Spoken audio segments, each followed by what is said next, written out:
Buckle up your pant legs, zip up your hats, and try to make sense of this shit. It's time for Sounds About Light, a podcast currently about Kingdom Hearts 358 Days Over 2. I'm Sam. I'm Drew. We are watching our third of almost certainly 4 viewings of 358 Days Over 2, the movie, unless we decide to split the last, 40 minutes into, 2, 3, 4, 5, 6 parts. Yeah, we could do that. I mean, there's probably at least that many days left, right? Well, how far do we get? We're at 352, I think. 353 is the last day we watched here. So, those ones will be real-time days. It's time for the apology corner. Oh. I fucked up. Because I completely didn't think that there was any reason to watch the little text things. I told you about this. Every so often there will be plot developments in the movie that don't happen in cutscenes, so they'll just put a little text screen on the screen. Right. And I was like, oh, we don't need to talk about those. Those are a complete waste of time. Then I realized that one of those is where Xion and Roxas almost kill each other. Oh. I mean, that is important.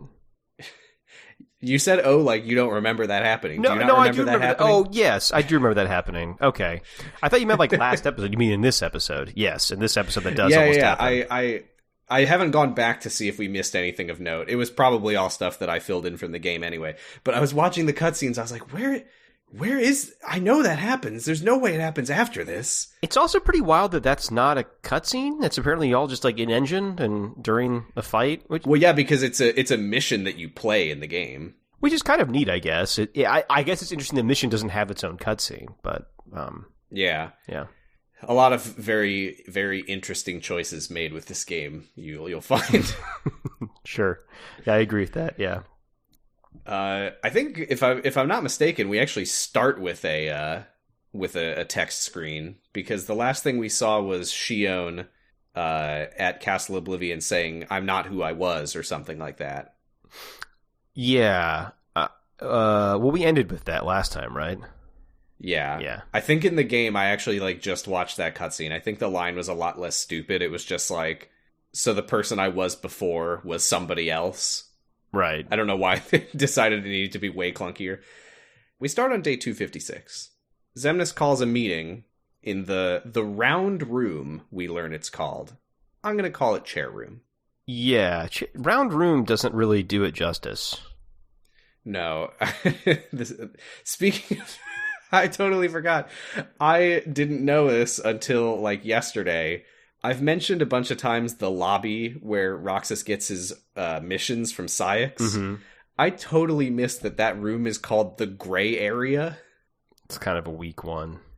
It's kind of a weak one. I don't know if it's supposed to be ooh, it's sort of a gray area. I feel like it is kind of going for that, kind of a pun. Kind of a pun, but it also just makes it sound like Xemnas is go to the gray place. Yeah, that doesn't seem very Xemnas. He usually gets kind of flowery with his language. He has some word choices. I don't remember if... I can't remember if it's in this part or next time where he says some fucking wild shit. He says something about a bugaboo or something.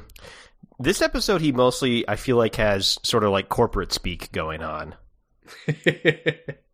We have many opportunities I'm seeing. Yes, I think we have great potential for vertical integration and synergy across all members of the organization. Oh my god. I was actually thinking about how it's kind of cool that Xemnas is... He's pretty distant throughout this. Mm-hmm. Roxas doesn't see him very often. He never goes to the gray area where the coffee machine is and all that. He just calls meetings in the round room, and then he goes to the Chamber of Repose to do mysterious things that we don't know about yet. And now I'm realizing he's just always checking his email. Yeah, and isn't he also hanging out with Diz? Oh wait, no, the Diz simulation stuff's after all this. Yes, although that's not Xemnas, that's Ansem. Oh, I thought it was just Xemnas saying he was Ansem.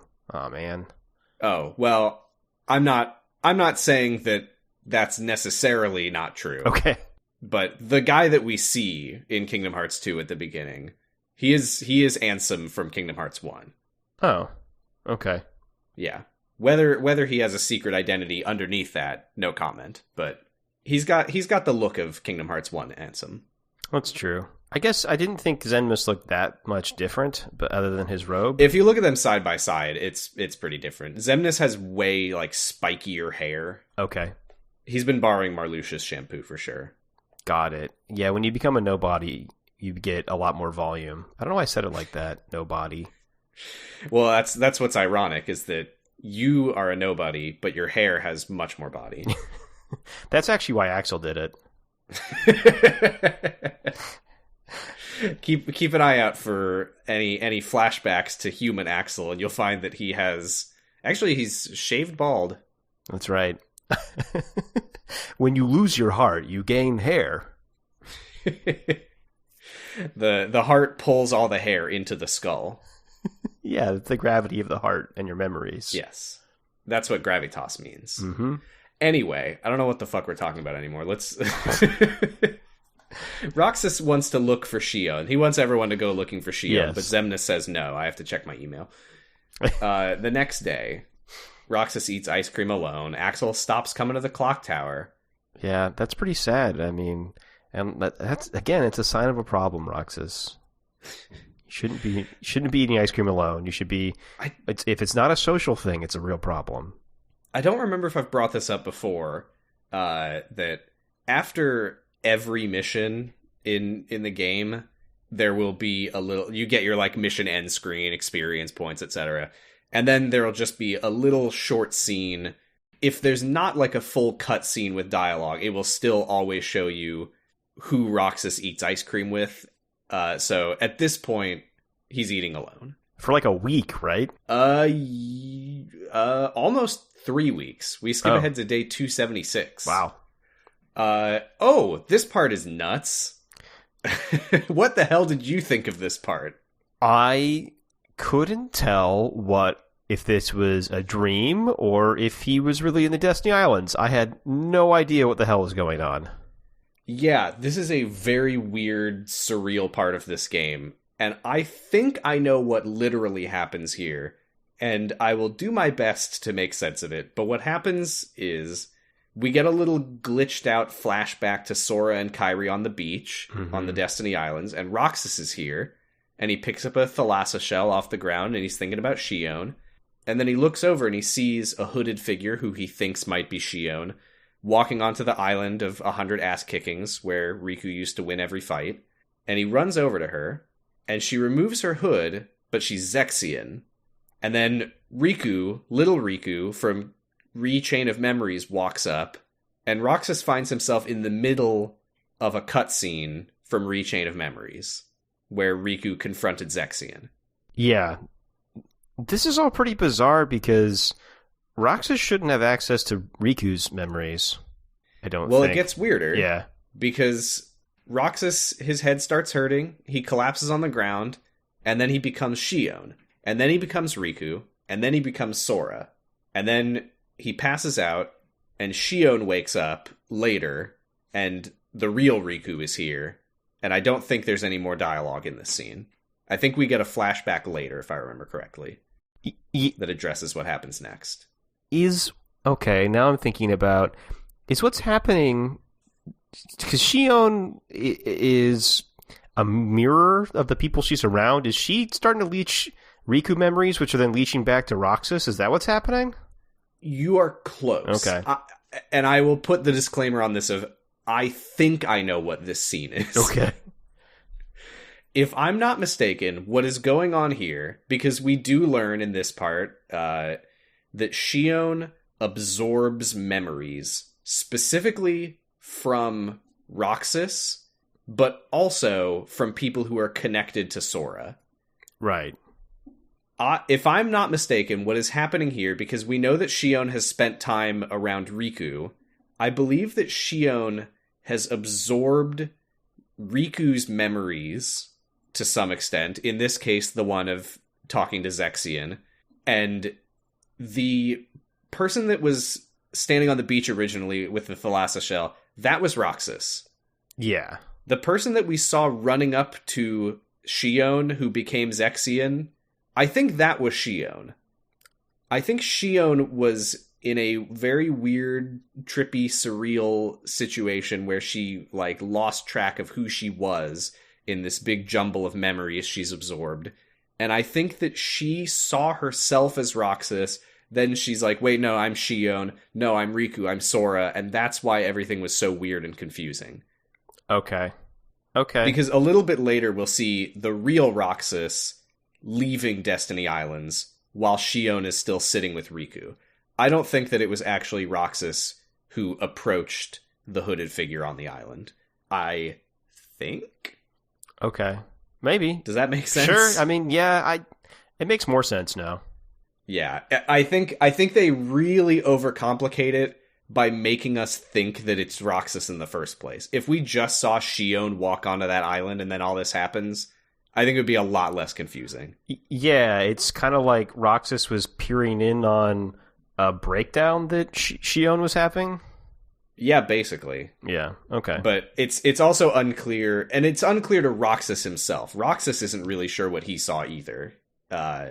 We do get a little flashback here before we move on, where Riku meets with Naminé, and she explains that some of Sora's memories have gone missing, and that they're escaping through Roxas into Xion.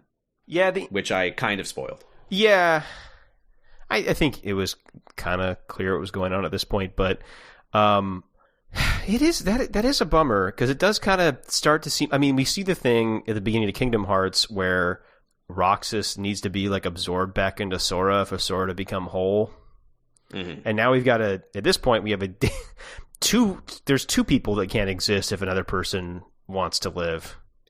Yeah, and this is what Diz was saying, is that nobodies are not supposed to exist. I'm not saying I agree with Diz, but I can understand a little bit more why he would say that in this context. Although the corollary to that is that usually when a nobody's around, their normal self isn't around to interfere with it. That's true. The other corollary of that is that he thinks that Naminé should be put in a wood chipper. Yeah, he's a real... Which I fully disagree with. Yeah, he's a real freak. Let me put that on the record. Yeah. But yeah, Naminé explains that if Sora's memories that they're trying to retrieve get tangled up in the being of Xion, then it's going to be way harder to wake Sora up. She might... And this kind of gets back to the titular chain of memories that they discussed way back when, that she could theoretically just, like, rip the memories right back out of Xion, but if she did that, she would have to disconnect them from all the other memories in the process, and then Sora might wake up and nobody will remember him, which is yeah, pretty fucked up to think about. Right. Yeah, no, I thought that was interesting, if maybe a little arbitrary for the plot. Yeah, but it is something that while I do think that the story of Days is messy and not entirely in a good way, that is something that I really like about it, which is that it's just so shitty. Like, there's just no good answer to anything that's happening. Yeah, you have like a three-way choice of who gets to exist, basically, at this point. Yeah, and it's also, I like that there is a clear... It really just puts everything on Xemnas. Like, this was all Xemnas' evil plan, and we'll get to the actual specifics of it later, but it really just all comes back to this very evil man who just wanted to, like, play God with people and memories and hearts, and he just created this horrible situation where everyone kind of gets fucked over. Yeah. But he doesn't have feelings, I hope. So, he's just... I hope that he gets what's coming to him. Nobody's don't have feelings, though, so that does take care of that, at least. Yeah. So, yeah, Naminé is like... We never anticipated that Roxas and Xion would be making such an effort to become actual people, but yeah, the only way to bring back Sora is for them both to stop existing. And I'm curious if you noticed this, because I never would have noticed it until Naminé says it. We remember she didn't draw Xion's face on before. She now has a drawing with Xion and her face is drawn. And she says Xion's face used to be blank, but now she has Kairi's face. Which, kind of? If you side by side Kairi, Naminé, and Xion, they all have literally the exact same face. Oh, do they really? Just different hair? Yeah, they do. Yeah, the hair really throws you. Yeah, I never noticed it until I saw. But yeah, they literally have the same face. Oh, okay. All right. Yep. So yeah, this is where we see, out of the flashback, Roxas just like runs away and RSTC. It's a very unintentionally funny looking shot. Roxas to castle. Of him just like off in the background, just running away and jumping into a dark portal. Yeah. It's very like, I don't think I was supposed to see this. Whoop. Yeah. I was really confused this whole part though. Like my memory of this, even though I saw it today, is jumbled. Yeah. I mean, well, here's another one, and this one I don't really have a good answer for. Is on that same island, there's a little tree, the Paupu fruit tree, where Riku, Sora, and Kairi would always sit and watch the sunset. And we see Xion, Roxas, and Axel on the tree watching the sunset. I'm assuming that this is entirely in Xion's head. I don't think that any part of this is meant to be taken literally. Yeah, okay, that's good. Because I just had a big note at this point that was just, what is happening on the Destiny Islands? It's very confusing because we literally see Roxas go like, oh, gotta go, bye. And then we just cut to him with Xion on a tree. Yeah, I was like, did they get their beach vacation? I guess they got their beach vacation, but not really. Which is actually something that Roxas will reference later, but... Yes, he does. Xion is like asking them like, am I not supposed to exist? Is it bad that I exist? And she tells them she wants to stay with them, but she says that she knows that she can't as she is now. And she wonders if there's any way that she can become like them. Yeah, sad. It is sad. And it's gonna get sadder. Spoilers. This is something that I like about Days, though, is that we have it hanging over us. The whole time you watch it, you're like, oh, okay, Xion, huh? That's weird. I feel like Roxas and Axel never talked about her. And then the more you get into it, you're like, hey, why have Roxas and Axel never talked about Xion? Hey, why didn't Xion come up at all in the prologue when Roxas is talking to Axel? What's going on? Yeah, that's a really good question, yeah. So Roxas meets with Axel on the clock tower. This is where he's like, oh, I was on this beach. I thought I saw Xion, but I'm not really sure. It felt like a dream. I don't really know what happened. I just assumed it was a dream until we talked about it more, but... Yeah, we do know that they go to the Destiny Islands, though, because they've been gathering those shells for each other. Oh, yeah. I don't know. So Axel and Roxas make plans to start looking for Xion whenever they finish their missions from now on. There is another one of those little text inserts, and I think you'll see why I thought they weren't worth including, because it's just like, Roxas meets the Cheshire Cat, who says some cryptic shit. Yeah, that seemed very pointless. Don't even know why they put it in, but that's the kind of stuff we're working with. We skip ahead 20 days to day 296. They have looked everywhere except for Castle Oblivion, and Axel sort of hesitantly reveals to Roxas that is where Xion came from originally. He says that he only just recently found that out, which I don't know if that's a lie. I don't know if we know when he learned that. I don't think he knew it the whole time. I don't think he knew it the whole time. I feel like when he says just recently, I feel like that was like 150 days ago. Well, time's relative. I don't know. It's hard to keep track, though. I don't know if he's lying or maybe just trying to make it sound a little better. I think he's been keeping it secret longer than he's letting on, but I don't think he knew it the whole time. Yeah, I think he's kind of, as we'll see, he doesn't really want his friends to go to Castle Oblivion for any reason, because it's bad for them. No, and it does seem like he might be right to feel that way, because we do go to Castle Oblivion the next day, a little field trip, and Roxas barely even gets halfway down the entrance hall before his head starts hurting and he just collapses on the ground. Yeah, it kind of makes me think of like X-Men when Charles would have like mind attacks and stuff. It's really bad for him. He's getting blasted by Magneto. Yeah. He says that there's so much rushing into his head. Now, this is a little bit weird, because I think that what this is meant to imply is that he's like overwhelmed by being in a place where Sora has been. But the whole game is about him running around places that Sora has been. So I'm not really sure what we're supposed to take away from this moment. I thought him being in Castle Oblivion meant like Sora's memories started pouring right into him again.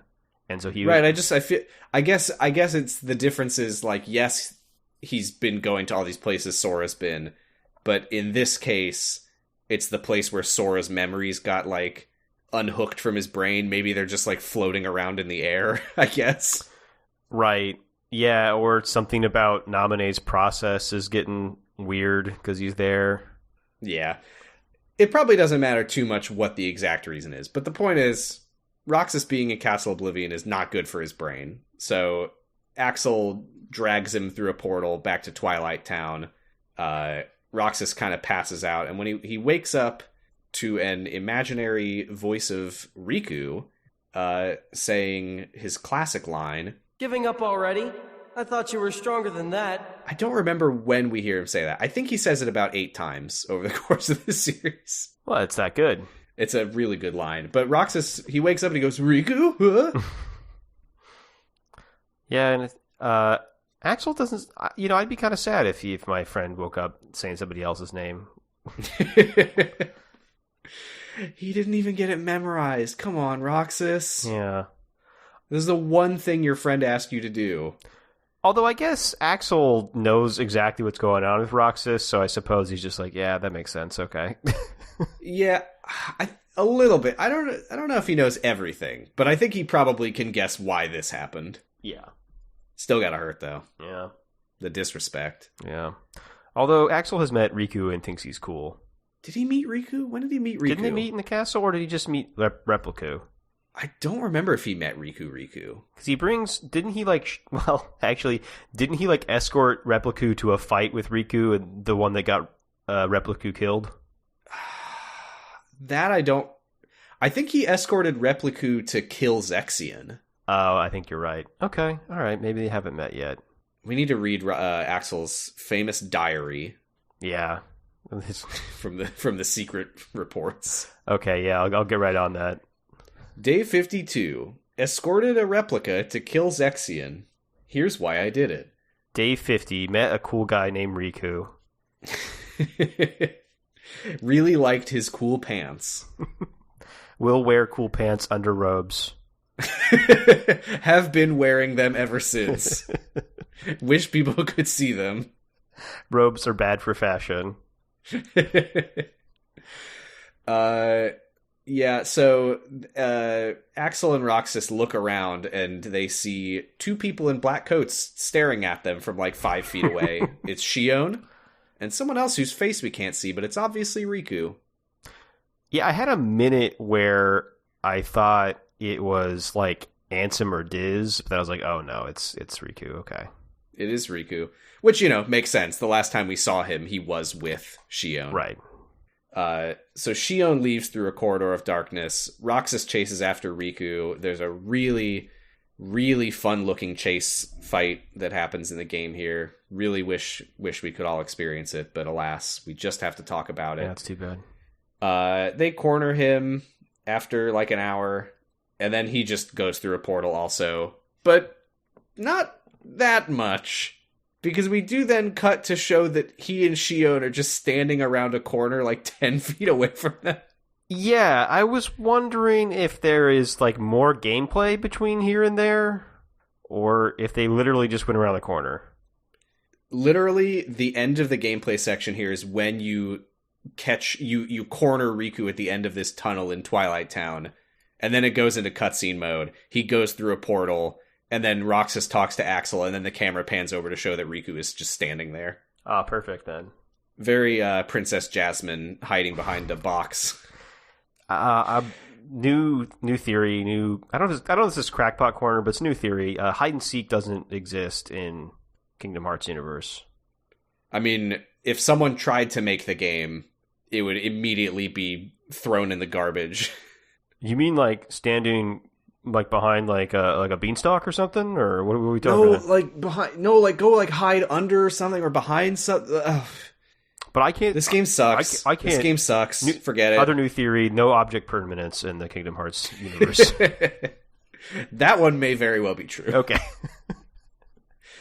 But yeah, Riku and Xion are literally just standing there watching them, and Axel and Roxas are just like, "Well, this sucks." And they even talk. Riku and Xion talk while Axel and Roxas are still standing there. Yeah, it's very Maleficent right outside the window energy, but even worse. Riku is like, do you want to go back with them? And Xion doesn't say anything, presumably because in her head she's thinking, dude, shut the fuck up. They're right there. They're right there. They're really bad at this. They're literally right there. But I mean, this is Riku. He's the one who stood outside the window with Maleficent in Trevor's Town. Yeah, he's also got a blindfold on right now, so... Oh, that's true. He probably has no idea. No, he can smell him. Oh, yeah. What is... Axel smells like Red Hots. And Roxas smells like his best friend. Bod. Bod boy dark. Good, no, bod boy good. Good boy bod. Bod boy nice. It's day 298, the next day. Here's a little bit more gaming context for gamers only. Or I guess for non-gamers, for not gamers at all. Roxas's mission for today is to find the imposter. We've been talking about the imposter for like the whole game. It's Riku, basically. Sometimes it might not be Riku. Sometimes it might be Xion. Sometimes it's implied that it might even be old Mickey Mouse. But in this case, it is Xion. Roxas is supposed to find the imposter. It's just a person in a black coat who has the hood up so they don't know who it is, but they don't think it's an organization member. So Roxas chases Xion around Twilight Town. It's a pretty hilarious gameplay section because I mentioned that the Riku part is a chase fight. Roxas is literally like, Xion, wait! Ha! Ha! Just like beating the shit out of her as he chases her and she doesn't attack him back. Very strange. That's very weird. But ultimately, he corners her in this, like, alleyway, and that's where we pick up in the cutscene. Roxas, like, very naively is like, just come home, Xion. Cyax will drop all of this if you do. Yeah, that seemed a little too naive for Roxas, even. Yeah, maybe wishful thinking. Yeah, because, like, what we've seen of Roxas mostly is that he's, like, nice like Sora, but not generally as naive as Sora. Yeah. But I guess he's very desperate. I like this part where he's like trying to convince her. He's like, "Oh, I'll back you up, me and Axel." And as soon as he says Axel, Xion like instinctively steps backwards. Yeah, good call. Yeah, it's an interesting little moment where I think Roxas, for the first time, starts to worry that maybe Axel. Not that Axel is untrustworthy, not that Axel isn't their friend, but maybe he's kind of torn between helping them and harming them. Yeah, and he's dangerous. He is dangerous. I think, honestly, like, one of my favorite things that I've found rewatching this is I really, really like the position that Axel is in. I think it's resonating a lot more than it did before. Definitely, and the things happening with him and Cyax are interesting, even though I don't know exactly what's happening yet. You know what? I told you, because I alluded to this a moment ago, that there are secret reports. I think it's like if you like get perfect completion on the missions or some shit, you unlock secret reports. Oh, okay. Which are literally just diary entries for all the other organization members, and they're inexplicably not attributed to any particular character, so you have to read it and be like, well, I'm going off to Castle Oblivion tomorrow, and you're like, okay, that could be a few people. Also, I'm a lightning lady, and you're like, oh, okay, I think that's probably Larxene. But I did find precisely one diary entry from Axel that I thought was actually kind of interesting, which was from right after the scene where Cyax accuses Axel of having changed, and Axel was basically writing in his little diary that he activates with a little voice activated lock. It's something to the effect of like, when I look back on my youth, I think that the person I am today is right now more in line with that person than it has been for a long time since joining the organization. And I think Cyax is almost unrecognizable to me. Oh, that is really interesting. That's the only secret report that I think... I'll check in on like the late game stuff and see if anything is worth getting into next episode, but that was the only one. Everything else is just like, went on a mission with Roxas today. My name is Zigbar. Goodbye. Yeah, I like I said, I looked at a couple of them before I was like, oh, these are spoilers, but they didn't seem all that interesting. Yeah, they're not. Anyway, yeah, so Roxas says Axel's name and Xion like kind of jumps away. Another moment of like Roxas desperation that I liked is when he like grabs her by the wrist and is like, "No, Xion, come on. You're coming home with us, right?" Yeah. Oh, Roxas. But then Xion pulls out her fucking Keyblade on him. Yeah, I didn't expect that. I didn't expect Xion to pull out a Keyblade on Roxas. Yeah, and I mean, you know, it's in line with what she said to them in the dream that definitely didn't happen on the tree, where she's like, I can't just go back and act like everything is normal. Like, something's not right, and I can't go back unless something has changed. And yeah, I think she knows that Roxas is nice and will not try to hurt her, but she's clearly afraid of Axel, which is pretty sad. Mm-hmm. Yeah, I thought Axel might kill Xion here. Yeah, because he jumps in and attacks her, which is partly, I think, to get her away from Roxas in case she was going to attack him. But they have a little scuffle until Roxas yells at them to stop. Axel ignores him. Xion does not. And Axel takes advantage of that to karate chop her on the back of the neck and knock her out. Yeah, definitely some more Metal Gear CQC stuff going on here. Yeah, that's where every nobody has a little button on the back of their neck that if you press it, they fall asleep. Oh, that's convenient. He kind of gives Roxas a sad look, but he doesn't say anything and just takes Xion back to the castle. And now it's the next day, 299. We're almost at a nice round 300. Does anything happen on day 300? I don't remember. Yeah, it's hard to keep track. But I really like this conversation with Axel and Cyax, because Axel is like, are you sure this is the right thing to do? Or not the right thing, but the best thing to do. And Cyax is like, why would you ever even think about choosing a puppet over Roxas? And then he like reframes the question and he says, what would you rather lose? A make-believe friendship or a real one? And I really like that because it feels very intentionally ambiguous between, is Cyax saying, are you really gonna throw away your friendship with Roxas? Or, who's your real fucking friend? Who you've known since before all of this? I definitely took it as a second one. Yeah, I think Cyax is talking about himself. Oh yeah, and then he calls Axel Lee. Yeah, that was big, and it did make me think more about Cyax as, you know, is Cyax also somebody that kind of has feelings, but he just has like a very, very, I don't know, he's dedicated to an agenda that he has? I'm not really sure.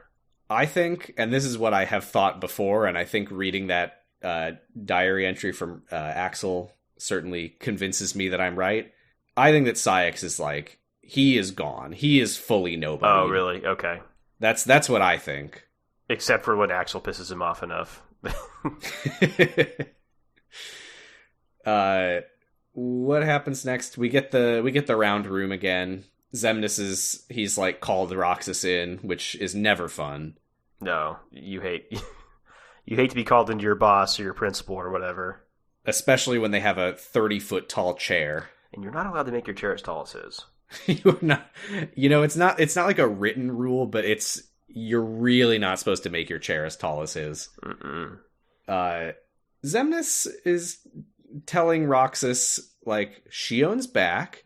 She's fine. She's a valued member of this organization. Is that one of your little business moments? That was definitely the corporate speak I noticed, yeah. Yeah. Yeah, Xion is a valued member of the organization, part of the pension plan, and, we really think that she has a lot of upward mobility here in this company.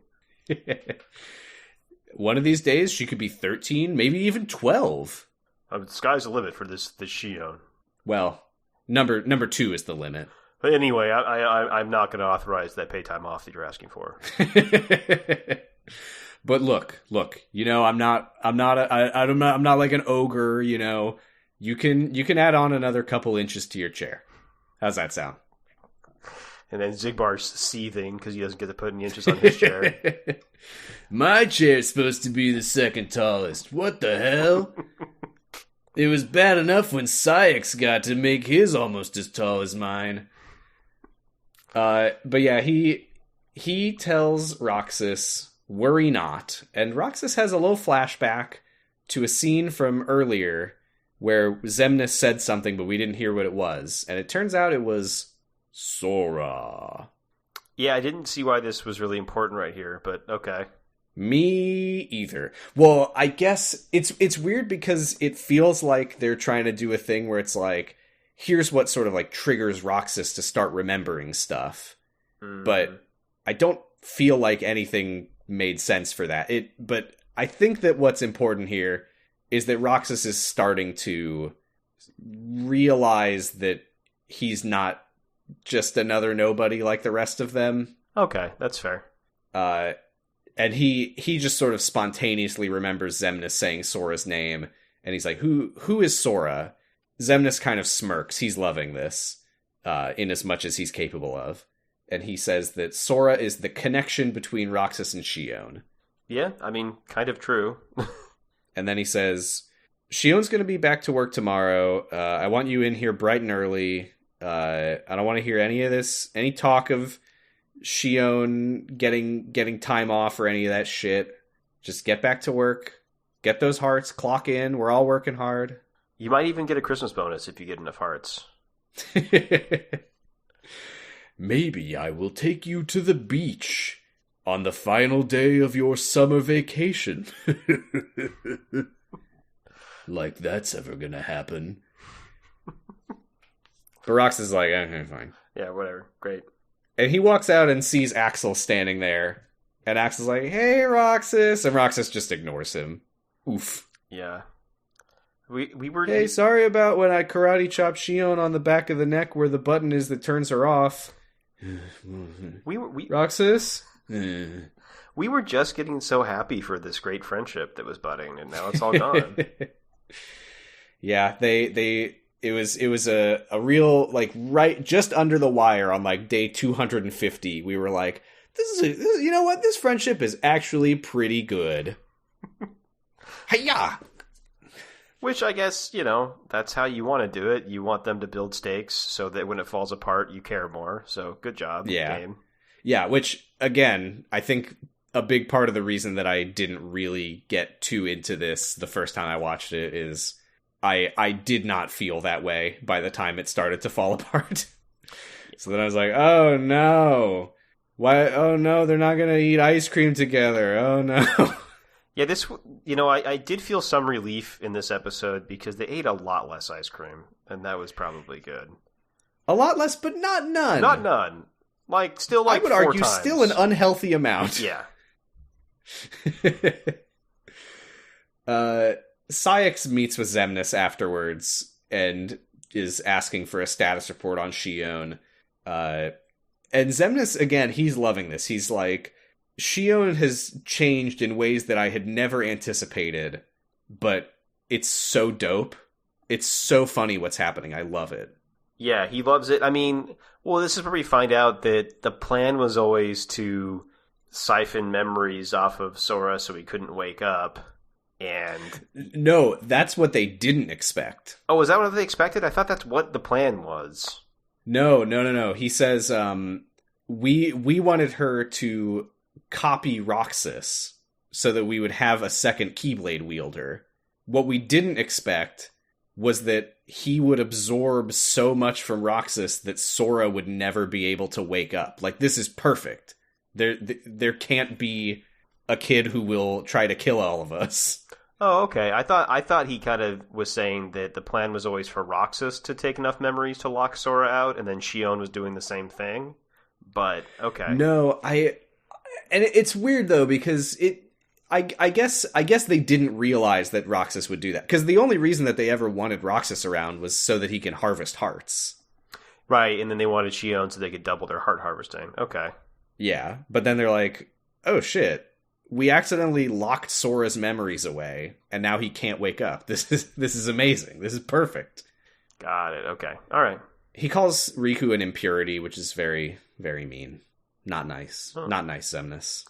Yeah. Is that because he's talking about how he had Ansem in his heart and stuff? I don't really know. I actually don't really know why the word he used was impurity. I guess just that they have this perfect situation and Riku is just fucking it up, I guess. Right. Okay. Riku, meanwhile, he's standing on top of the famous skyscraper from the secret ending of Kingdom Hearts 1, and he's looking up at the castle and looking very, very cool. I was sad. I thought we were going to get a cool secret ending fight, but oh well. No, they really let us down on that one. Instead, we literally just get a scene of Riku standing and looking at the castle. Yeah. And then we cut to Xion, who she's brooding in her room, and she's like, Riku, what should I do? I feel like she's got to raise her voice. He's never going to hear her. Yeah, no, that's not going to do it. He is standing right out there, just a little bit too far. Oh well, that's embarrassing. Day 300, we did it! Woo! Axel and Xion meet Roxas on top of the clock tower, and the three of them haven't hung out like this all together for a long time now, and it's very awkward. Yeah. For some reason. Okay, I'm curious if you felt this way, because this was one of the big moments when I watched this the first time where I was like, what's going on here, guys? Because I assumed that they, reprogrammed Xion or something. They, wiped her memory or something. Why does she just go and hang out with Axel? It felt really wrong. Yeah, I don't know either. I guess, what else is she gonna do? Yeah, I guess what else is she gonna do? And, it is awkward. They don't talk to each other. They just sit there. Yeah, and I guess it's more that thing that they're both there to hang out with Roxas, and then, it's that awkward thing. Yeah, except that Axel and Xion arrived together, which must have been a very awkward climb up the stairs. Is your neck sore at all from where I... Yes, it is. Oh, okay. Well, do you like it when I say got it memorized? I thought I did. Oh, okay. I should go. No, it's fine. It's fine. I'm here to we can both hang out with Roxas. Okay. Roxas is just sitting there like, oh boy, I get to hang out with my friends. Yay, day 300! Oh, I like the idea that Roxas is aware of the days. That would be really something. He is. He's counting. The first scene in the thing, he was like, it's day 255. Oh, you're right. I guess he is. What a little yeah, weirdo. Also, I don't remember if this came up. I don't know what I would have had to say about it, but he does keep a diary. Okay. Every day he writes a little entry. Oh yeah, I did mention that because that's how we know that the winner stick is just a free ice cream. Right. Is his diary going to disappear when he merges with Sora, like Jiminy Cricket's diary? Probably. I actually don't know if Roxas's diary is lore. I don't, like, there's no, like, scene of him writing in it. It's just in the menus. But I guess Jiminy's is in the menus, too. So, I don't know. All right, well, sorry to do this because I know this episode's kind of already going long, but I just thought about what happens to books when the people that write them die? Like, if or does every diary turn empty when the person dies? Because, like... See, this is the thing, is that the diary becoming empty, that never made any sense. No. That's one of those things that, like, you can find threads on forums that have been debating this for literally, like, 12 years now. And they're like, why did the diary go empty? And it's like, well, I guess because the diary is sort of like a representation of what's in their hearts, that when you disconnect the memories in the hearts, the diary would become disconnected. And then other people will be like, no, Nomura's just an idiot. I'm leaning towards closer to the second one. It's just a contrivance. Although he didn't write Chain of Memories, I have since learned. Yeah, I guess, you know what, I guess Naminé could have just been doing diary-specific magic. Did I talk, and let me know if I talked about this before and I'll cut it. Did I talk about the fact that Nomura, while Daisuke Watanabe was writing Chain of Memories, Nomura was at the Venice Film Festival for Advent Children. Mm-hmm. So he was just, like, between, like, screenings of movies, he was just, like, calling Watanabe and being like, so what's Larxine's deal? Oh, that's an awful way to probably try to understand a story over the phone. Almost as awful as playing the game. It's not that bad. Anyway. Okay, so those calls also, for one of the people on one end of those calls, they must have been at the worst time. Oh, yeah. Somebody was on the phone at like 3 a.m. talking about Larxene. Bet it wasn't Nomura. I imagine that it was Nomura. I imagine that he was out all night watching movies at the film festival, and then he comes back to his hotel room, and he's like, hey, who's Vexen? He's eating sea salt ice cream in his hotel room. Okay, it's day... No, we're still on day 300. We got a little Naminé and Diz scene. Naminé tells Diz that the memory restoration has completely stopped. There is no progress at this point. And Diz says to Naminé, it's time for the gloves to come off. Yeah, he says that, and I don't think that ever comes to fruition in the rest of this watching. I think there's another Diz scene later where he elaborates on that, but it is like a week or 2 or 3 later that he follows up on that threat. Right, okay. And then he also helpfully reminds Naminé that nobodies shouldn't exist. Yes, nobodies never should have existed. Okay, I get it, Diz, thank you. Just reminding you. Yeah, anyway... Naminé, though, she's got, if nothing else, she's got an easy job right now. You know, her code is compiling, basically. She's like, oh, I just can't do anything. It's Xion's fault. Yeah, she goes to the stand-up with Diz, and she's just like, I'm blocked. I'm totally blocked. Sorry. I guess I'll just have to play Farmville. Speaking of things that shouldn't exist, day 301. Roxas eats ice cream alone. That didn't last long. Oops. We skip ahead 20 days to day 321. And we get a little flashback where it's the scene where Riku outside of Hollow Bastion takes Sora's Keyblade and also his friends. And Roxas wakes up crying. Yeah, Roxas had some nighttime emissions. Which, well... Listen, it happens to everyone. It was a surprise to him, too, because it's never happened before, and he woke up in the middle of the night and his bed's all wet. It's one tear from his eye on his face. And he's shocked by it. Do you think that he like ran out and he was like, Axel, look, I swear. I thought it was more of like what's happening? I don't know what this is. He's like, I gotta wash my sheets. I don't want anyone to know. Yeah. I do love the idea, though, of him, like, taking a picture and showing it to everyone, like, see? I do have feelings. But Yeah, there's two things that are interesting here, and I'll lead with the one that's far less interesting. There's a weird... This wasn't in the movie. A weird quirk from the DS game is that in the DS version of this cutscene, the Keyblade that Sora is holding when Riku steals it from him is the 3 wishes that he gets in the Aladdin world. I have no idea why. Bizarre. It must have just been some shit where they were like... I don't know, like, did they like compress this cutscene from the PlayStation, and the person who was playing when they recorded it was just using that really low level Keyblade for no reason? Yeah, it's really weird. They used a capture card to like record it and bring it over. Oh yeah, I didn't mention the unregistered Hypercam logo.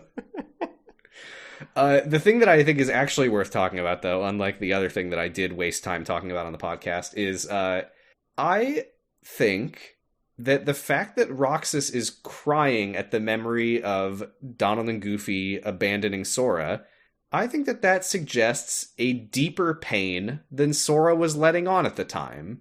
Yeah. I think that kind of suggests to me that Sora was like, well, I'm just going to keep moving, you know? But, you know, he was younger. Like, Roxas is like a year older than Sora was at the time, and I feel like maybe Sora just wasn't really able to process that feeling and was just like, well, I just got to keep going.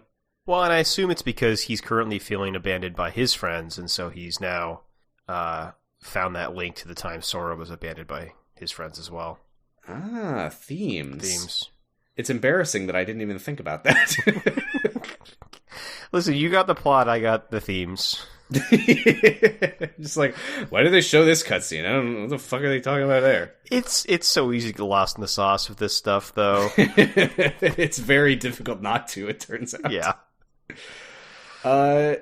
This is another one of the few things that is actually important in the text screens, because this makes no sense without them, is the reveal that Roxas is now finding that he's like getting weaker every day, while Xion is getting stronger. Yeah, what if it turns out he's just lactose intolerant? Oh my god, Roxas. It's 300. He has no memories. He doesn't know that your shit's not supposed to be like that. They think it's because Xion's taking his powers, but really it's just 300 days of ice cream slowly breaking down his body. Poor Roxas. Axel, you have to stop him. You're the adult in the room. You're like a year older, maybe. Or like 5 years or 10. But ice cream is friendship. That's the real abandonment that he's dreaming about. The feeling that he might have to stop eating the ice cream. Axel is Riku, and he's taking the ice cream away. Donald and Goofy are the ice cream. There's 2 of them because of how much ice cream he eats. Poor guy. Sorry, I can't say anything. That's just too funny. All right. He doesn't know. Roxas also he's starting to get worn out when he uses the Keyblade. This is not in any way depicted in the cutscenes themselves. Does it get harder to play the game at this point? I fucking hope not, but probably. What a horrible, horrible thing to do to the player. Yeah, I guess it's like the end of like Red Dead 2. Haven't finished it. Oh, okay. Well, some stuff like that. No spoilers. He loses the ability to use the Keyblade. Arthur. Yeah, and Dutch doesn't like it. Thruxra, or whatever his name would be. Dutch really hates it when Arthur can't use the Keyblade anymore. Starts paying attention to the younger, more violent Keyblade wielder. I don't remember enough of the character. I would love to go with you on this, but I only played a little bit, and it's been a long time. That's understandable. That game, I liked it, but it's not friendly to the player. Similar to some Kingdom Hearts games. Well, no, this is a very friendly game. At a certain point, it gives you a button that you can press to skip the rest of the missions and just progress the story. Wait, really? Yes. Oh, that's a sign you know you've done something right. There's a part where it literally is like, hey, do you want to do the rest of the missions, or do you just want to get to the fucking point? You press it and it just goes like, day 348. That's perfect. I didn't catch when it starts offering that option. I think it's probably after like the second to last story critical mission, I'm guessing, but I don't know. Anyway, very funny that that's a thing in the game. So Xion on the clock tower is like this was I think the first sign when I was watching. I was like, should I be looking for a version that has those text screens? Because Xion is like, Roxas, are you okay? I'm so worried about you. And I was like, what? Roxas is like, this is, I would say, an unintentionally very rude thing to say, where Roxas is like, oh, sorry, it's so weird to have you worry over me. I'm usually the one worrying about you all the time. And Xion's like, oh, thanks.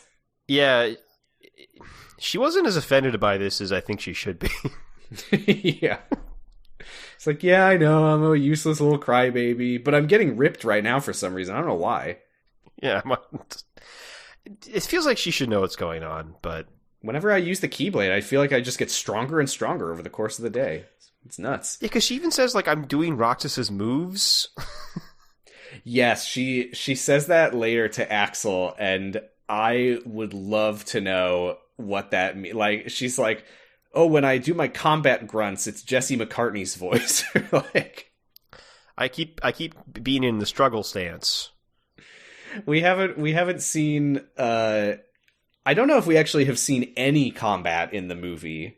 No, off the top of my head. No, we haven't. So yeah, I don't really know what moves Roxas has that Xion doesn't. Maybe if you play in co-op at this point, Xion starts doing. They just put Roxas's animations onto her skeleton. I don't know. Maybe, yeah. But she's like, are you and Axel fighting? And Roxas is like, well, he did attack you. And Xion's like, well, I guess this is why she was willing to hang out with them together, is she's like, we're best friends. We always have been. And if he didn't bring me back, I wouldn't be sitting here with you right now.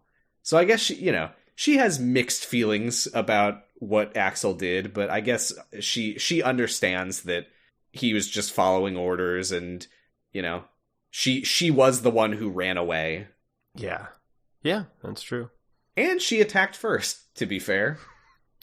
Well, I think that was smart, but yes. Yeah, I guess she didn't. She just pulled out her Keyblade. Yeah. Anyway, so later she goes and talks to Axel at the castle, and she's like, hey, What's with Roxas? Why is he getting so weak? Why am I doing all of his classic victory poses whenever I win a fight? And he's like, Axel, I felt kind of bad for him, but I also don't really know what he was talking about, where he was like, oh, you know what? Yes, I do. Never mind. I forgot. I watched this a few days ago. I know exactly what he's talking about. He says, like, you probably know Roxas better than I do at this point, because you are a replica. Oh, right. Okay, yeah. So, there it is. Yeah, this is the... Did you anticipate it? No, I didn't, because it also... Is it true? Yep. Okay. That's why she was in Castle Oblivion. Okay. There is one other... I completely forgot. I think there's one secret report from... I think it's from Axel, because you asked me if there were any reports where he talks about killing everybody in Castle Oblivion, and I think I did Control F Axel to read all of his reports. There was one report from when he came back from Castle Oblivion, and he was like, oh, it's so weird. I know that Vexen made 2 replicas, but I don't know where the second one is. There's still... Okay, so she is a replica, but there's definitely... I guess this is just implied that Sora just has a weird effect on everything, and so that's why she's acting way different than the other replica? Yeah, well, the first replica was a weird case, because they fucked with him in ways that weren't necessarily the point of a replica. Because all that a replica is it's just like... It's basically just an android. It's just an artificial person who you can... like program a personality into, essentially. Right. And then the fact that he ultimately thought that he was Riku and all that, like, that was just them fucking around, and being very mean. Yeah. So we basically get this explanation here from Axel, so I'll just say what this is. Xion was a replica created by Vexen, as was Repliku, and their intent for her was to bring her to the organization and duplicate Roxas's powers. And if you recall, she never had a face at first. Right. Like, when they first brought her over, she had her hood on, she had no face, she had no personality, she didn't even talk.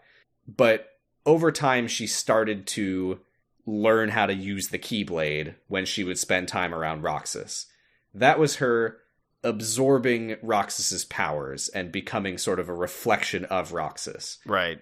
I don't recall off the top of my head if there's an explanation for exactly what happened to her. But I think it's, we've talked about it before. We talked about it with Pinocchio. We talked about it with Traverse Town. If something has, like, a being and a self, it can, like Pinocchio, develop into a person in a real sense. Right. And I think that is how Xion has emotions, is I think that she has sort of like grown a heart over the past 300 plus days. I think. I guess it's also possible that she's sort of replicating emotions in the same way that like Repliku did. But whatever the reality of what she's feeling inside, she is a copy of Sora's memories of Kairi, which is why she looks like Kairi. Oh, it's so she only has memories. Okay, that makes more sense. You'll notice that a lot of the memories that she dreams about are specifically, at least at first, are specifically memories of Sora and Kairi together. Them on the beach when Sora pulled his heart out, etc. And it's only later that she starts to absorb more memories, and that's where she's like, Axel, I remember you being in this castle, etc. Okay. So she copied Roxas more than she was ever intended to. And now they're finding that she might actually be stronger than Roxas because she's copied so much from him. Right. Do we ever know why she did this? Did this as in absorbed the memories and the powers? Yeah, absorbed just the Kairi memories to become looking like Kairi. Like, yeah. If I had to guess, I would say that Roxas, on some deep unconscious level, has those memories inside of him. We know that. That's stuff that Naminé alluded to in Chain of Memories, that a person can have memories in their heart that are effectively unchained and they can't access them. Right. I think that on some level he remembered Kairi, and then he meets this girl, and he starts to become closer to her. She says his name that one time before she had a face. I think on some level, just something sort of resonated in him, and he was like, my friend who is a girl? Oh, Kairi. And that's where Xion takes off her hood and has Kairi face. Okay. No, all right. That's actually satisfactory to me. Yes. Because at first I was kind of like, this just seems arbitrary and like, I mean, it is, but you're right. I think it actually does kind of work in that way. Okay, all right. Yeah, and it could be arbitrary. It is entirely possible that that's just the memories that happened to like leak into her first that sort of took root. It could be just a coincidence that is what happened. No, but it kind of makes sense because like maybe she could have become Riku. Oh, that's a better. I don't know if that's a better world or not. I don't know if she would have gotten along as well with Axel. No, probably not. He's kind of a dick. Yeah. When they're both, at least the one that Sora remembers. Yeah. I don't think that he would be so into eating ice cream on a tower. Yeah, he would be like, "You enjoy your ice cream. I'm gonna go brood." Yeah, you guys stink too much. You guys smell like shit. So, yeah, Axel basically says all of this to Xion, every word of it, word for word what I just said. But he tells her, like, I don't think of you as a puppet. I think that you're more than that, and I believe that you can solve this yourself, because we're best friends. And I I really like that because it would be easy to feel like Axel is just, he's like, well, I gotta follow my orders. Like, I don't want to get turned into a dusk, etc., etc. I think this is one of those things that makes me like this more the second time around is I really do feel like Axel actually means what he's saying here. I think he does believe in Xion. Yeah, I think so too. And then she says, I saw a boy today who looks just like Roxas. Is that who I think it is? I don't know when she would have seen Sora. Maybe she just means like in her memories. Maybe. I mean, I guess she knows Riku. I don't think there's no way that Xion visited Sora in the pod. There's no way. No, I feel like Diz would have immediately pulled out a shotgun and blown her head off. No, I think it's just like in my head or whatever. It must have been her head. But then we pan over and we see that someone is eavesdropping on them. And did you catch who this was? It was Xigbar, I'm pretty sure. It was Xigbar. Yeah. We caught a little bit of his iconic scar. I definitely started to become a Xigbar fan in this. There's a scene later that I was into. I like Xigbar. I don't think he ever really made much of an impression on me back in the day, but watching again and paying more attention to the different characters, I think Xigbar's got a great personality in a really bad way. Yeah, he's a huge dick and he loves it, and I think his voice actor's really doing some good work. I love his fucking like surfer bro. All right, hey Roxas. Yeah. It's such an interesting choice. I'm making him sound a lot stupider than he actually sounds, but that's just me not being a professional voice actor. Well, don't put yourself down. You could. Okay, I am a professional voice actor. There you You're go. Right. Yeah, you're way better Donald Duck Danny than I am. Rukwa from Adult Baby. That's God. When's that going to end? I said that every recording session. If you don't know what I'm talking about, go to thefmin.us and look for the Adult Baby screenplay readings that we did. I can't wait for the conclusion of that thing. I've read it, and it's so wild. I haven't read any farther than we've actually recorded, so I have no idea how it's going to end. Oh, I can't wait. Someday. Anyway, okay. What was I saying? I'm an adult baby. Yes. And Xigbar's an adult baby. Yeah, he's a spying adult baby. Hey, where's my milk already? I thought becoming a nobody would make me get rid of this, but it's only made it worse. Oh man, I still have all my memories of my weird fetish. Oh well. Underneath my robes, I'm just wearing diapers. Day 322. Round room, meeting, all hands. Nope, not all hands. That's later. It's Xigbar, Xemnas, and Cyax. This is where Xigbar reports that... Oh yeah, because he was eavesdropping, haha. He reports that Sora is starting to affect Xion even more than they expected, and Xemnas is like, yes, he is. And I think that's great. I think that Xion is better than Roxas at this point. And then he asks Cyax if the devices are ready. And we still haven't seen those devices, I assume. I don't think we will. Oh, unless... Are the devices what makes the weird fight between Xion and Roxas happen? One would think. Okay. I will tell you right now that the devices play into the final battle of this game. Or one of the final battles of this game. There's a couple. Okay. And I will tell you what they do when we get there. Do they turn you into a boat? They don't turn you into a boat. You are not a million miles off, though. Oh, okay. I'm pleased by that. All right. I'm kind of surprised that they even brought them up in the movie, because we never really get an explanation for them, and they're completely ridiculous and idiotic. But it is what it is. So Xemnas says, we don't need both of them. I don't care which one takes all the strength from the other. Either way, we will basically have a pawn who is essentially Sora for all intents and purposes. Which is all they really wanted in the first place. Right. We skip a goddamn month ahead.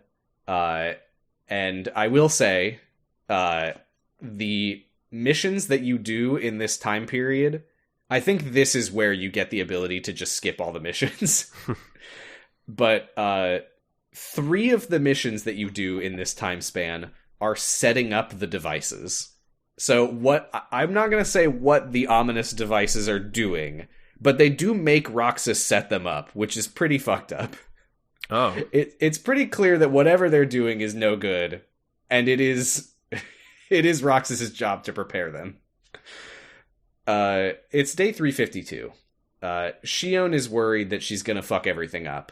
She's like, it's great that I'm back here hanging out with my friends, but this can't go on like this. She flashes back to the Destiny Islands, the day that everything was really weird, and Riku wakes her up after she passes out from the weird memory flashback, whatever the hell. And he introduces himself. He says he's Sora's friend. He helps her up. She thanks him. She says, "Why did you save me?" He says, "Just felt like it." So cool. Yeah, he's being very cool. And Xion asks about Sora and the girl. And Riku tells her that that's Kairi. Xion notes that they look very similar. I guess she has a mirror. Fine, whatever. They have mirrors in the organization bathrooms, I guess. That's fine, whatever. Yeah. I don't know why I'm getting hung up on that. She sees a reflection in everyone's giant eyes. Reflecting off the Keyblade, I guess. Yeah. So she, at this point, we know that she had already looked up her identity at Castle Oblivion, and she admits to Riku that she's a puppet, and she's like, "Why do I have their memories?" Also, she asks if she can see Sora, and Riku says, "Absolutely fucking not." Yeah, that's a bad idea. Which, it's kind of unclear why he refuses, until you realize that Diz will kill her. Oh yeah, I didn't even consider that part of it. I don't think that's actually what it is, but I was thinking about it, and I was like, if she walked in, Diz would be like, "Oh, perfect." Yeah. Yeah, because problem solved. He's mad about the delays, so yeah. We get this back on track, and I get to kill a nobody. This is the best ever. I mean, I think Diz thinks that she's a nobody. I don't think he knows what her deal is, actually, come to think of it. Yeah, I think he does. I mean, she's in the organization. She's supposed to be a nobody. Yeah, not to mention, if he hates nobodies, I can't imagine that he would have much fondness for replicas. I wouldn't think so. It's a pretty similar category. But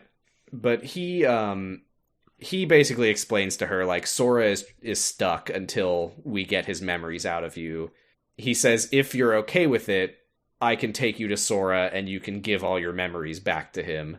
I really like this little Riku moment here, where she kind of semi-sarcastically, but also sort of earnestly asks him, like, "Do you hate me for taking your friend away from you?"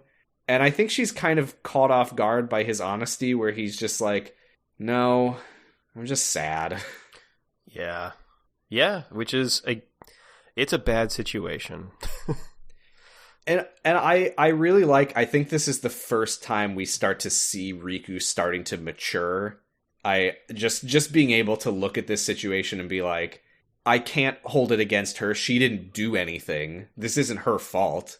Like, she's as screwed over by this as I am, as Sora is. Yeah, but I think I mean, assuming at some point Diz is gonna make sure that Riku takes care of her. I think Diz is probably gonna take the gloves off. The little half gloves. The stupid little half gloves. Take off gloves and some of my face belts. He takes off his face belt and drops it, and it explodes like Rock Lee taking off his training weights. Yeah. For me, it's more of Goku taking off his weighted boots, but sure. You know what? I watched way more Dragon Ball Z than I ever watched of Naruto, and yet I still think of Rock Lee. I have not watched any Naruto.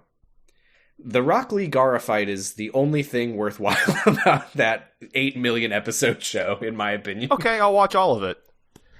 Okay, sure. I haven't even done that.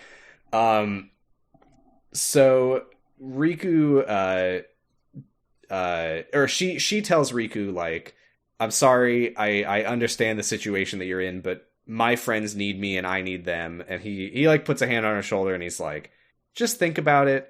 And he says, the answer you come up with can't just be right for you. It has to be one that works best for everyone, you and your friends and everyone else. That's very ambitious, Riku. Yeah, because it seems like part of the answer is one of us has got to die. Yeah, I don't know that there is a win-win-win-win-win situation like that, but good luck, Xion.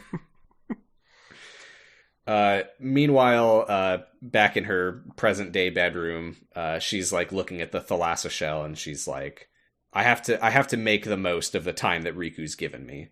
And that scene, I liked it a lot more when it goes directly into the next scene. But then I wondered, where's the part that I'm remembering? And it turns out that in a little text insert, after she thinks I have to make the most of the time that he gave me, Roxas gets sent on a mission to Halloween Town from Nightmare Before Christmas and Kingdom Hearts 1, where he has to fight a really strong Heartless that's been causing a ruckus. Just a totally normal Heartless. And did you see the Heartless in this? I don't even remember if they it looks show like a little like bat demon or something. Yeah, it's like a gargoyle kind of thing, and it's really strong. And the fight goes on, and Roxas is getting really worn out. And then suddenly Axel just jumps in, and he's like, "What the fuck are you doing?" And Xion and Roxas are standing there with their keyblades out, and they're like, "Wait, what?" Because somehow, inexplicably, and this is never explained, they were both sent to Halloween Town to fight a strong Heartless, but there was no strong Heartless. They were magicked into seeing each other as a Heartless, and they were trying to kill each other. Who did this? Xemnas, I guess. Is that something he can do? I don't know. There's nothing like this ever happens again. I have no idea how this happened. Yeah, I mean, good plan, I guess. Just seems we have no precedent for something like this happening. This was the thing that I was talking about last time, where I was like, Xemnas says something cryptic and mysterious and ominous about, like, we don't have to do anything. This will all take care of itself in time. Yeah. But I don't know how this happened. It's a cool moment that is severely undermined by what happens immediately after it, which is that they all just go and eat ice cream together and they never talk about it again. Yeah, you would think you would want to, like, discuss this or figure out what had happened exactly.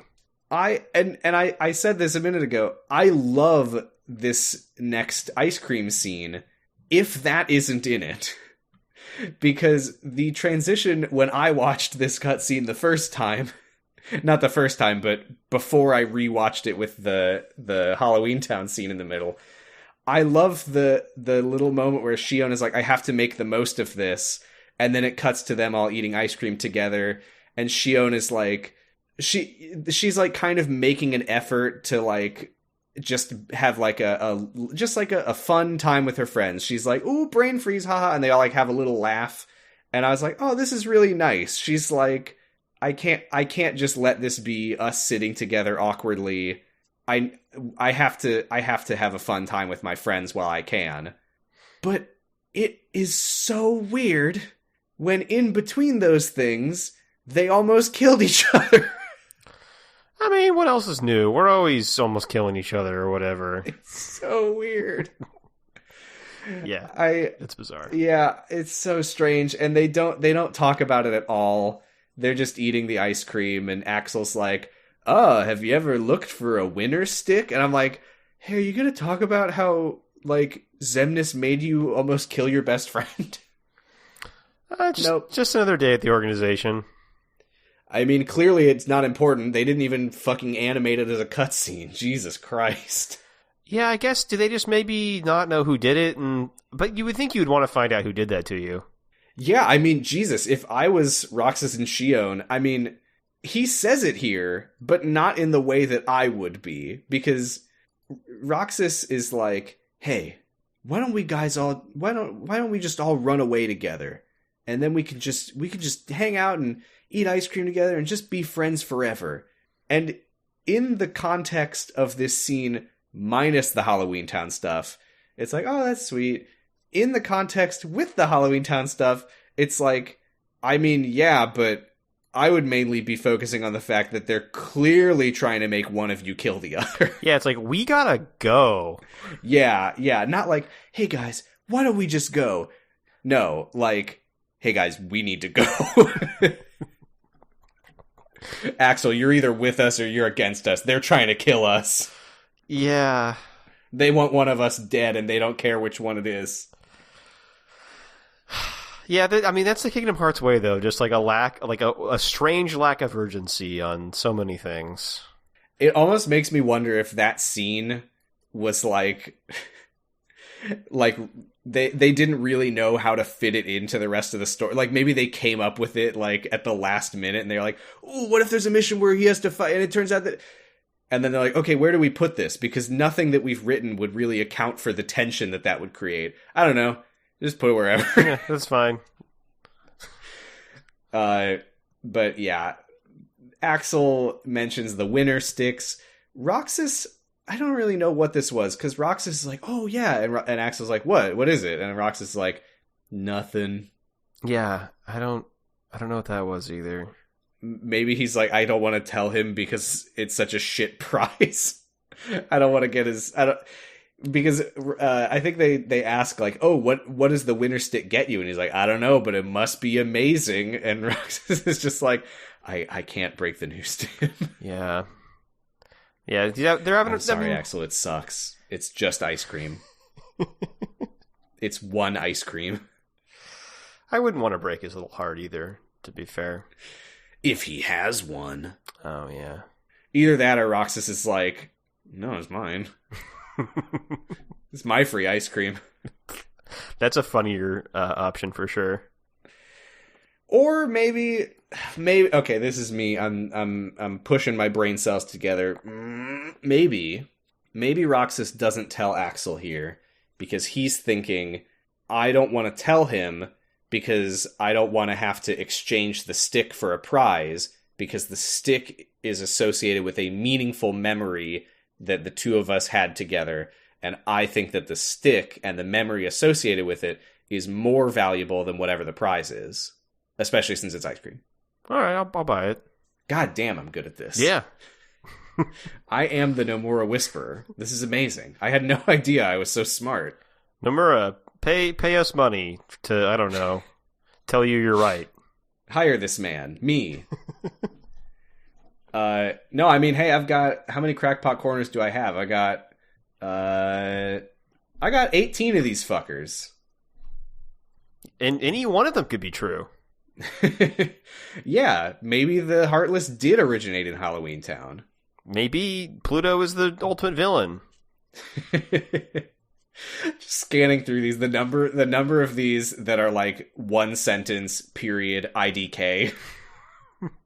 And then the number of these that are massive paragraphs. I mean, that's exactly what Nomura's notebook looks like, too. Maybe Pinocchio is a nobody. I don't know. Yeah, there's, yeah. Oh, that's, yeah. What? I don't know. That could be cool. I don't know. So, anyway, Xion says, like, oh, today's sunset, like, we've had some sunsets, but this one has got to be the most beautiful one we've ever seen. And I know that this is her making the most of their time, but it is funny to me because it is literally the same skybox that it always is. Yeah, well, when you almost... I mean, it was never going to be anything different, but I don't know. It's like... The sunset's always prettier after you almost fucking kill your best friend.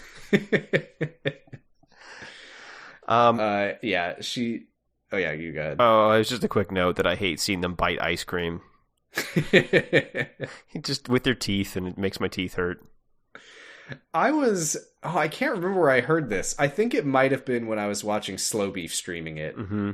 I think he said that, like, his grandma has dentures and would always bite ice cream and make everyone really uncomfortable watching it. Oh, okay. Maybe I should just get dentures. Maybe just pop those fuckers out. Yeah. Get some fake ones. Who needs this?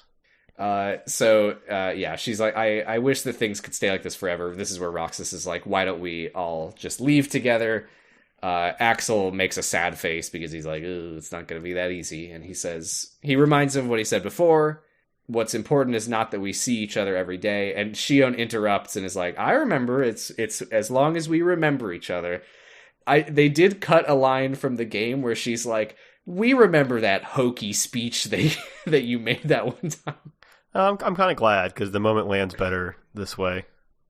Oh, you think so? I actually liked Xion teasing him about how hokey it was. Well, she still teases him because she does the got it memorized thing to him. She does say got it memorized. Yeah. And she says that she's going to hold on to these memories forever. And this is where we go to Diz, who says, okay, for real this time, Riku, the glove, seriously, they gotta come off. Nobody hasn't died in like 100 days, and I'm getting itchy. It needs to happen.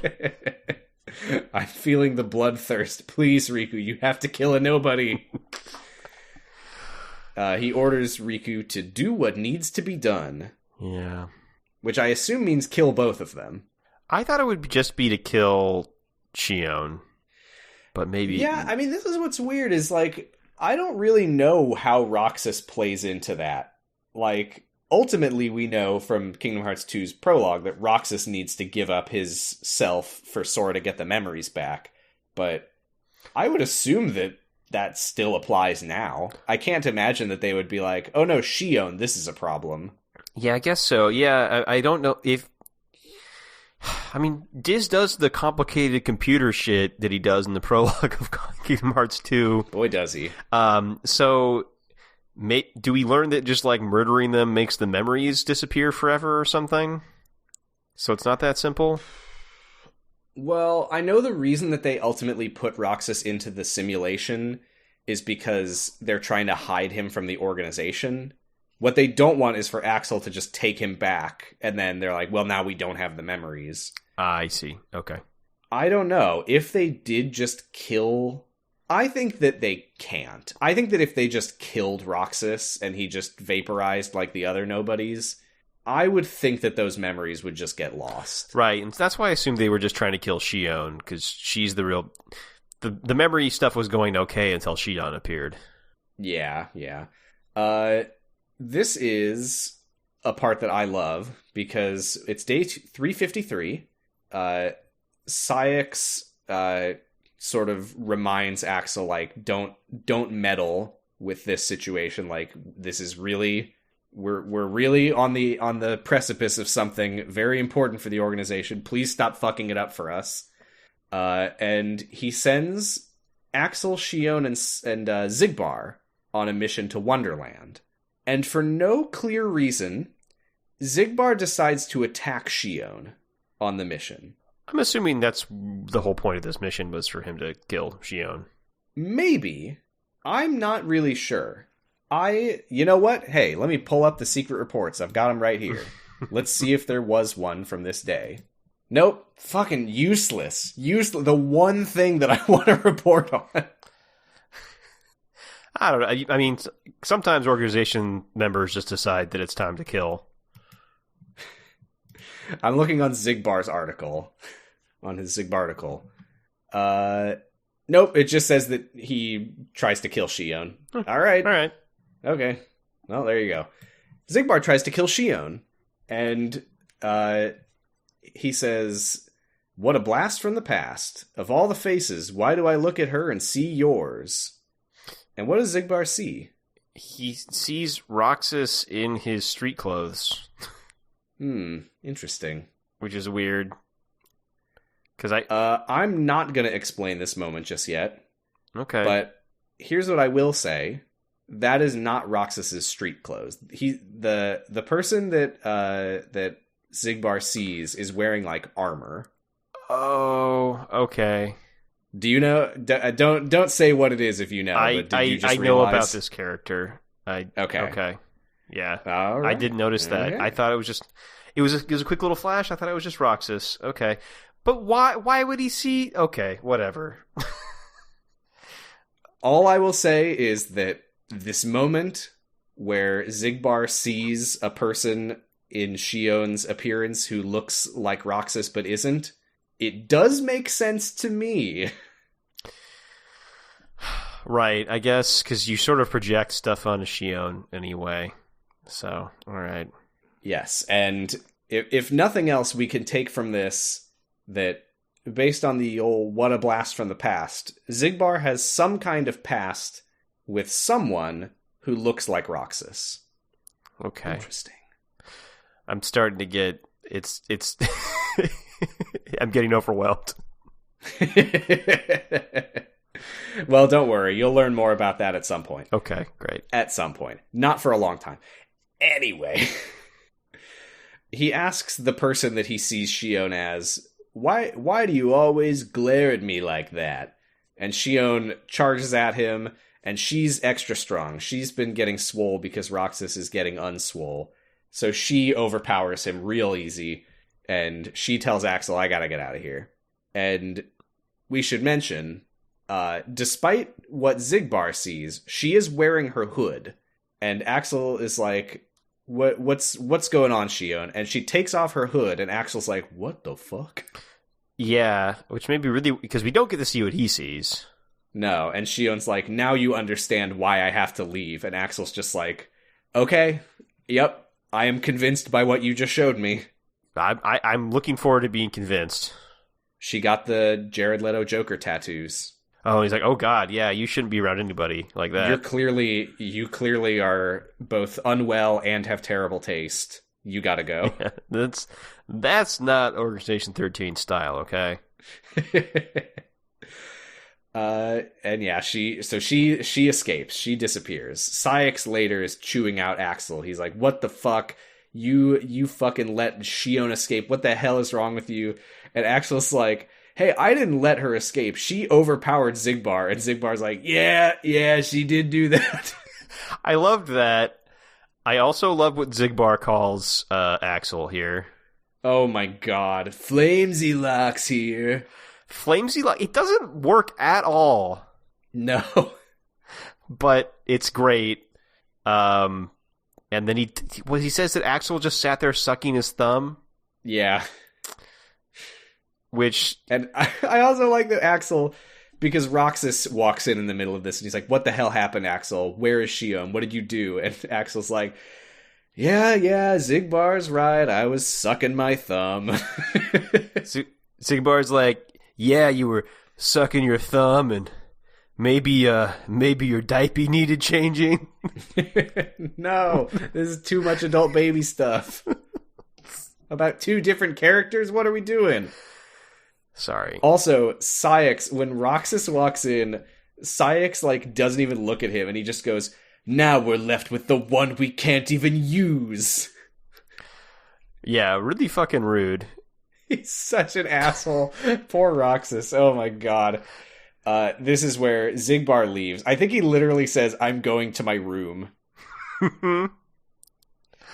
Mom.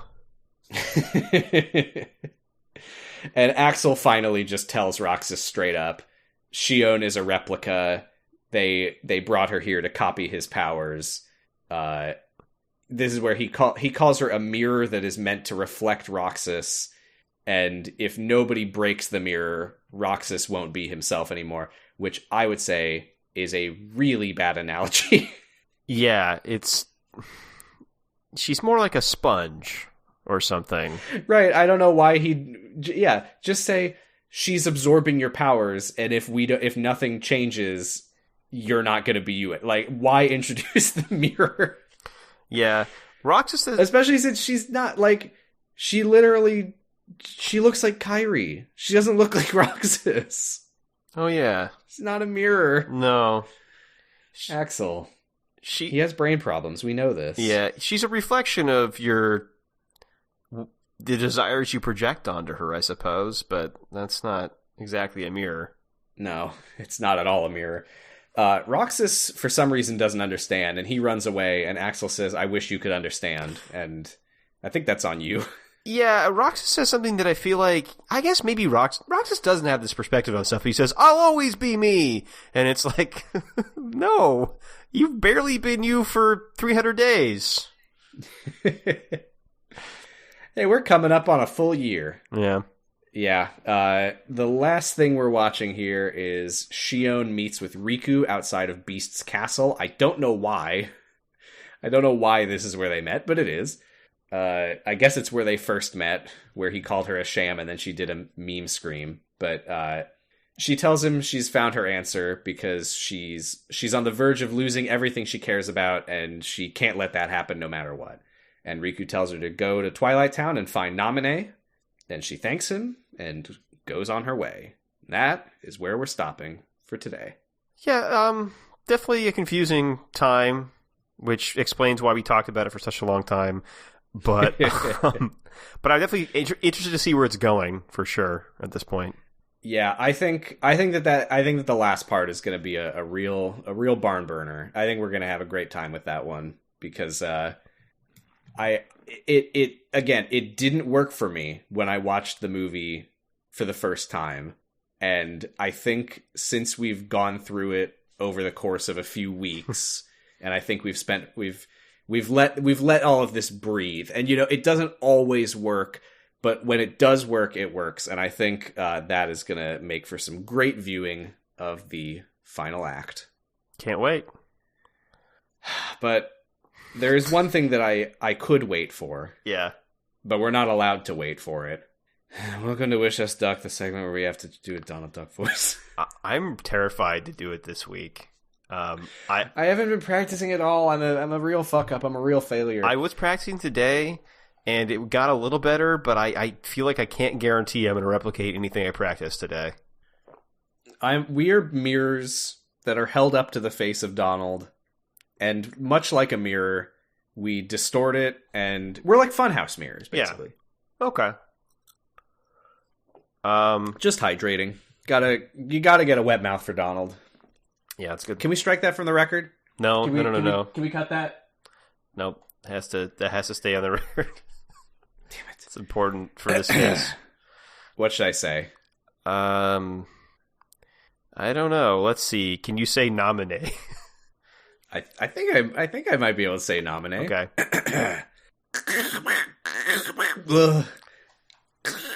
Wow, the N is really hard, actually. Yeah, I could see that. Yeah. Here, I'll give you a Roxas. Okay.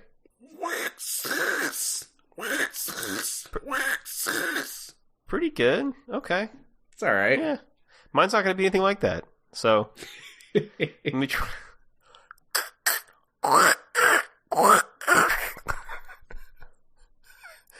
You know what I like about this segment? What's that? Is that we have never received any feedback about it in any way. And I know people listen to this podcast. I see the stats. Yeah. Nobody has ever given any indication that they've ever listened to this segment. Sauce said that he was doing it around his apartment and irritating his wife. So thank you, Sauce. Me too. This is the segment where people annoy women. I guess so. Huh. All right. Somehow, the Donald Duck voice impression segment is the most misogynist thing ever committed to podcast. Who knew? Who knew? Wow. I didn't know that's a high bar, but I guess we made it over it. Sorry. Is that it? I'm looking. God damn it! I want to talk about because I watched a little extra and then I pulled back when I realized that we would have extra stuff to talk about from the text inserts. Mm-hmm. Oh my god. I'm gonna spoil one thing. Okay. We're gonna see Mickey Mouse next time. Oh hell yeah! Yay! I love it when I see Mickey because it just doesn't seem like he belongs in this world, and it's good to see him. I I can't remember if I talked about that. I'll hold off on this. Okay. We run long. Yep. Anyway. Yeah, let's stop here. Ladies and gentlemen, we got him. Yep. That's it. You can find us on co-host at Sounds About Light. You can find us on Twitter at Sounds About Light.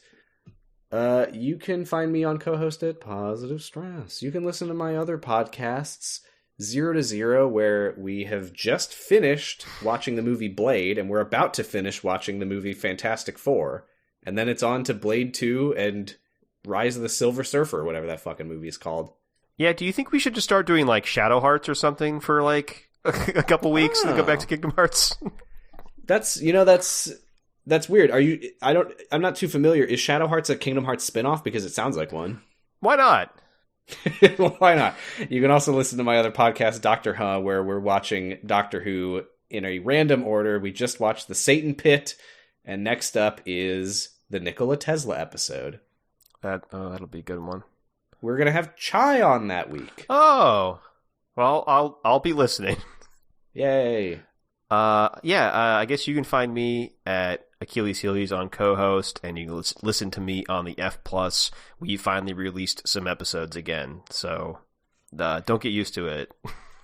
Yeah, Lauren was telling me about something you read with like a boss hole. Yeah, Billionaire Boss Hole. It's a Billionaire Boss Hole. I haven't listened yet myself. Yeah, well, it's really sexy, so look forward to that. Just in time for Valentine's Day. That's right. So get yourself a bottle of wine and a billionaire boss hole, and get ready. I'm not gonna finish that sentence. We're on Noisepace.xyz with other podcasts like LMNOP about Elementary and Prime Cuts about Transformers and such and so on and so forth. Check those out. Check them out. They're good. And like we say at the end of every episode, Keyblade. Keyblade. I was really in my throat on that one. That didn't even sound like words at that point. Yeah, it's kind of like a frog saying Keyblade. Keyblade. Keyblade. Oh man, I tried to do Donald Duck and it was nothing. Okay, perfect. Okay, great. Bye. Bye. Sora has been put to sleep so that we can piece together his memory. Except... You can't because part of it is inside of me. That means he can't wake up. Yeah, you got it. But if you go with me to Sora right now, we could give the memories inside you back to him. So, do you hate me for taking your friend away from you? Nah. I guess... I'm just sad. Huh.